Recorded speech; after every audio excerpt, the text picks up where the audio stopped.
Wanita ni memuat naik video mendedahkan satu kejadian pelik. Kenderaan asyik langgar tiang elektrik depan rumah dia. Ini Christina. Sebelum dia jadi influencer, dulu dia ni reporter. Dia report pasal kejadian aneh yang sering berlaku di depan rumah dia. Tiang elektrik dia asyik kena langgar. Dia punya je, yang lain elok. Walaupun kemalangan berlaku terlalu kerap, tiang itu cuma akan dibaiki semula. Lepas tu tak ada papan tanda, tak ada amaran, tak ada apa-apa. Jadi Tina ambil inisiatif sendiri. Dia dengar nasihat netizen. Dia hias tiang dengan jaket kilat-kilau. Namun, usaha itu langsung tak berkesan sebab jaket kilat-kilau dia kena rembat.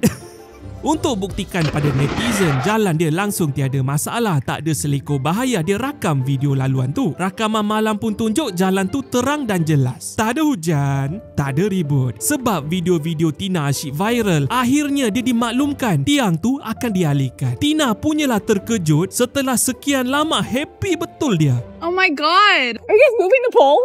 They're officially moving the pole. Pucuk dicita, ulam mendatang. Dia dah siap sedia nak buat kenduri kesyukuran. Sekalinya mereka pacak tiang kedua. Bukannya dialihkan, tapi mereka tambah cawangan. Sekarang Tina ada 2 tiang untuk dia hiaskan. Tapi semenjak ada 2 tiang tu, sudah tidak ada lagi kemalangan baru berlaku. Sejak tu, Christina dah tak ada job. So dia buat video jalan-jalan cari makan je sekarang.